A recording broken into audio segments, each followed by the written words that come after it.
Images et propos recueillis par Philippe Robert. La carte scolaire pour la rentrée 2012 a été dévoilée cette semaine. On en parle avec Luc Launay, le directeur académique des services de l'éducation nationale du Puy-de-Dôme. Bonsoir. Bonsoir. Alors combien de classes concrètement vont ouvrir et combien vont fermer à la rentrée prochaine? Eh bien écoutez, à la rentrée prochaine, en fonction des dernières mesures d'ajustement que nous venons prendre là, hier, et que nous présenterons au CDEN la semaine prochaine, eh bien c'est 18 nouvelles classes qui s'ouvriront à la rentrée de septembre.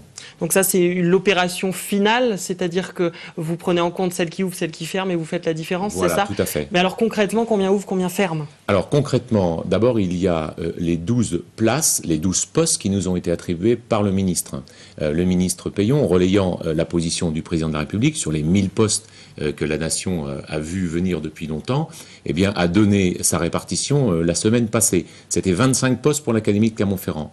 Madame le recteur Campion, connaissant bien son territoire et les nécessités du Puy-de-Dôme, a souhaité attribuer 12 postes dans le Puy-de-Dôme. Donc ces 12 postes, bien sûr, je les replace immédiatement dans la classe devant les élèves.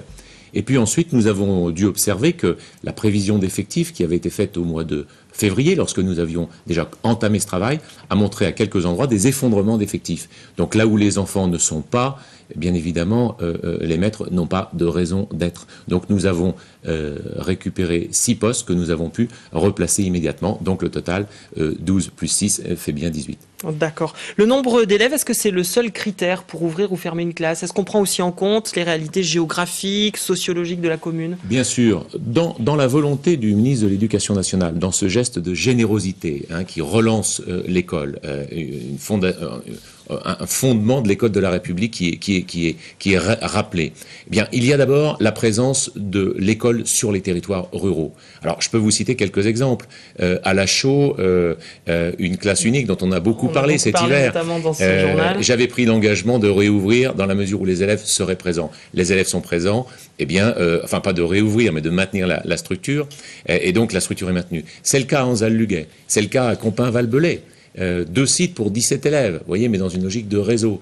Alors bien évidemment, si on appliquait des seuils de façon un peu mécaniste, sans intelligence, sans sensibilité, sans regard du besoin sur le terrain, bien évidemment, on ne serait pas dans des situations à la rentrée prochaine, bien sûr.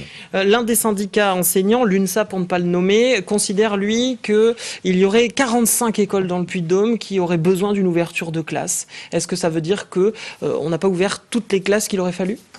Alors, je crois que les partenaires syndicaux, eux, sont dans leur rôle en réclamant des ouvertures de classe dès qu'ils pressentent que des élèves puissent arriver pour la rentrée prochaine.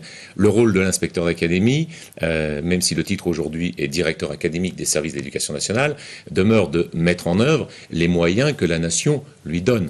Donc mon rôle, si vous voulez, moi je suis un homme heureux, je ne dois pas faire d'économie, je dois tout dépenser, c'est la mission qui m'est donnée, mais je dois dépenser avec transparence, en répartissant de façon très claire les moyens sur l'ensemble du territoire. Alors aujourd'hui le discours est plutôt à l'ouverture de classe, on le voit bien, il y a quelques années c'était plutôt l'inverse, plutôt des fermetures. Est-ce que c'est pas compliqué dans un poste comme le vôtre d'avoir à traduire des discours qui peuvent changer dû au changement de gouvernement? Mais je crois que là aussi, je crois que au sein de notre pays, il y a une question que nos citoyens ne se posent pas.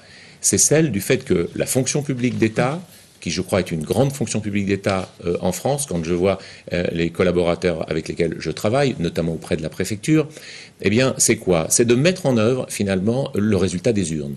Les Français vont aux urnes, on a une assemblée, on a un projet de loi de finances, on a une loi de finances, et nous devons mettre en œuvre sans retenue, pas de rétention démocratique.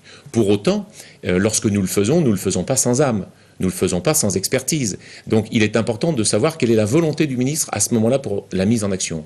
Le ministre Peillon a rappelé sa priorité sur la ruralité, sur la difficulté scolaire, sur le remplacement. C'est exactement dans ces termes que j'ai opéré la répartition de ces 18 postes. Luc Launay, merci d'avoir été notre invité.